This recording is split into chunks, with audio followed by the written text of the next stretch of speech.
Alors, petit tutoriel pour vidanger une boîte CVT Nissan sur un Qashqai J10 de 2012. Comme c'est très compliqué de trouver des informations fiables et sûres sur internet ou ailleurs, donc je m'y colle et puis voilà. Alors on passera les étapes inutiles de démontage des plastiques. On va aller directement à la vidange.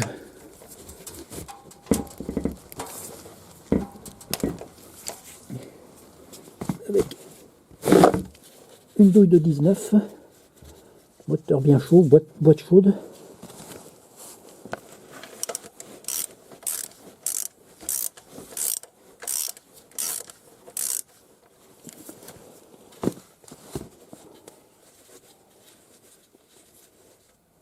Voilà.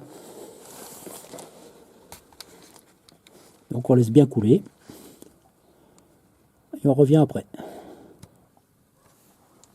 Alors, deuxième étape, il faut retirer tous les petits boulons qui font le tour du carter de l'intérieur de boîte. Donc il y en a un certain nombre avec une douille de 10. Là, ils font vraiment tout le tour. Donc là pareil, on passera les étapes du démontage, ça n'a aucun intérêt. On se retrouve après. Alors on n'enlève pas tous les boulons d'un coup. On commence par le fond, le plus à l'arrière. Ensuite il faut glisser une spatule entre le carter et la boîte. Et laisser couler. Et ensuite enlever tout doucement les boulons jusqu'à ce que ça finisse de couler dans la bassine. Parce que c'est mal foutu, le bouchon de vidange n'est pas placé où il devrait être. Et ça ne se vidange pas comme il faut. Donc là on laisse couler et puis on va défaire tout doucement jusqu'à ce que ça finisse de dégueuler. Alors une fois le carter retiré proprement, c'est-à-dire que le but c'est quand même de récupérer toute l'huile pour pouvoir la mesurer et remettre la même quantité, il va falloir démonter le filtre qui est au fond là, avec l'embout carré, l'aspiration,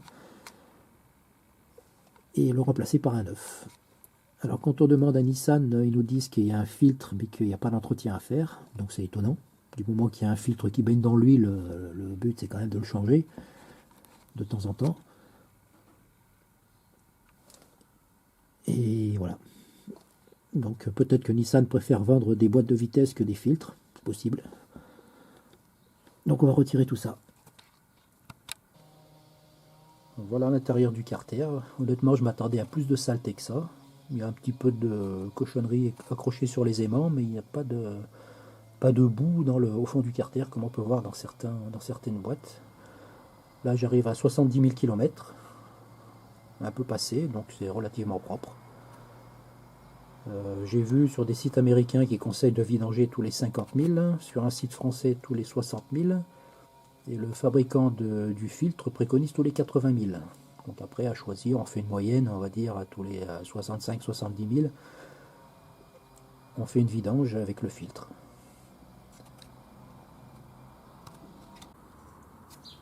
Donc une vue de l'emplacement du filtre sans le filtre. Donc il tient avec 3 boulons avec une douille qu'on enlève avec une douille de 10. Serré assez fort. Donc au remontage, il faut serrer assez fort aussi. Et ne déballer le filtre neuf qu'au moment de le monter. Allez, on continue. Voilà, donc le filtre neuf est en place. Donc je vais laisser goûter encore pendant un moment. Quand vous retirez le vieux filtre, pensez à bien le vider dans la bassine parce qu'il est plein avant de le retourner, sinon vous allez vous en mettre de partout. Donc là je vais laisser goûter le temps de préparer le carter, le temps d'enlever le vieux joint, et je pense que ça va être une grosse galère. Et puis bien nettoyer l'intérieur, qu'il soit impeccable. Voilà, donc on se retrouve à l'étape suivante.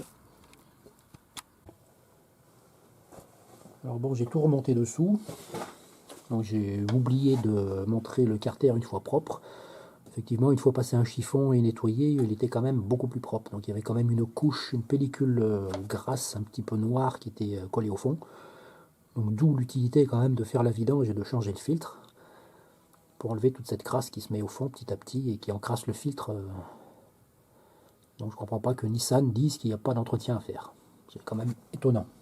Et bon, même chez Volkswagen Audi, à une époque, ils disaient la même chose sur leur boîte automatique. Et ils ont eu des problèmes, mais maintenant ils préconisent un entretien régulier.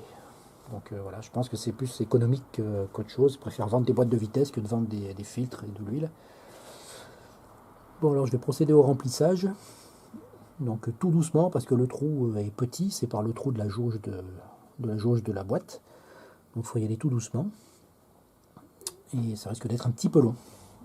Et j'ai eu un souci, c'est que le joint de carter qui était fourni avec le kit n'est pas bon. J'ai dû remonter le vieux avec de la pâte à joint. Il y a un angle qui est légèrement différent de celui d'origine, donc j'ai préféré ne pas le mettre, puisque de toute façon ça ne se montait pas. Donc j'ai fait bidouillage. Bon, après ça n'a pas tellement d'importance dans le sens où c'est surtout le filtre qui importe. Après le joint, c'est l'étanchéité, elle est faite à la pâte au lieu d'être faite au joint. C'est un peu dommage, mais ça n'est pas dramatique. Donc là on va verser tout doucement, parce que sinon ça va déborder de partout.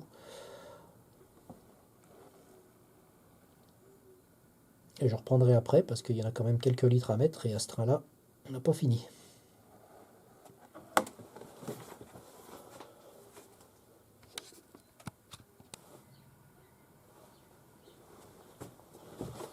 Donc c'est quasi terminé. Vu que l'huile est très très liquide, ça coule très bien. Donc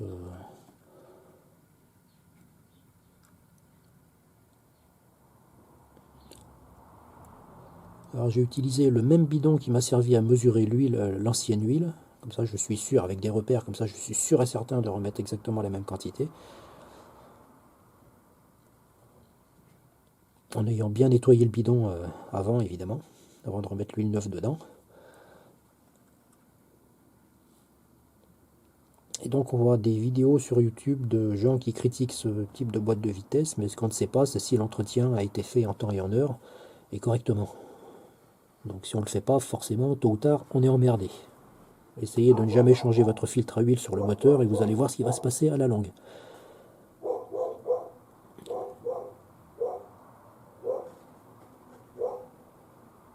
Donc ça a été plus rapide que je pensais.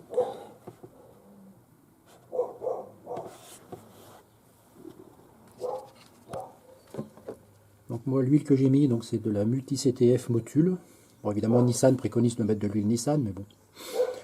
Les grandes marques d'huile font très bien de l'huile qui s'adapte partout. Hein. Et pas pour le même prix. Voilà. Bon l'huile est dans la boîte, tout est fait, tout est remonté, donc j'ai plus qu'à mettre en route.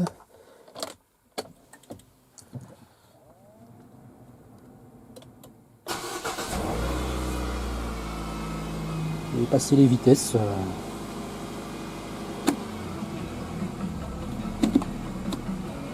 Passer les vitesses à l'arrêt pour bien faire circuler l'huile de partout. Bon, après moi j'ai une boîte séquentielle donc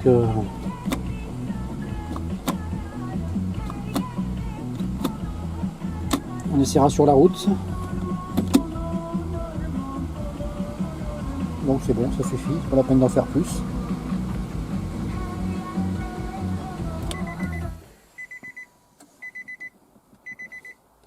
Voilà, bon bah c'est bon. Maintenant il n'y a plus qu'à faire rouler et puis recontrôler le niveau, mais normalement il est bon puisque j'ai remis la quantité que j'ai sortie.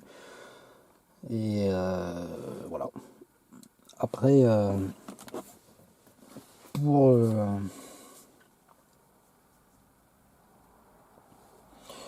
sais plus ce que je voulais dire. Pour le niveau, oui, apparemment j'ai essayé moteur tournant, c'est pas bon parce que l'huile remonte dans la jauge et il y en a de partout sur la jauge. Donc apparemment il faut le faire moteur à l'arrêt, après avoir roulé, etc. À plat, moteur froid, contrôler le niveau. Sur certaines boîtes il faut le faire moteur tournant et chaud. Là ça n'a pas l'air d'être le cas puisque ça dégueule de partout. Enfin ça remonte sur la jauge donc on ne peut pas contrôler le niveau tant que le moteur tourne. Donc faire moteur à l'arrêt c'est suffisant. Voilà, donc si ça peut avoir aidé quelqu'un, ben, tant mieux.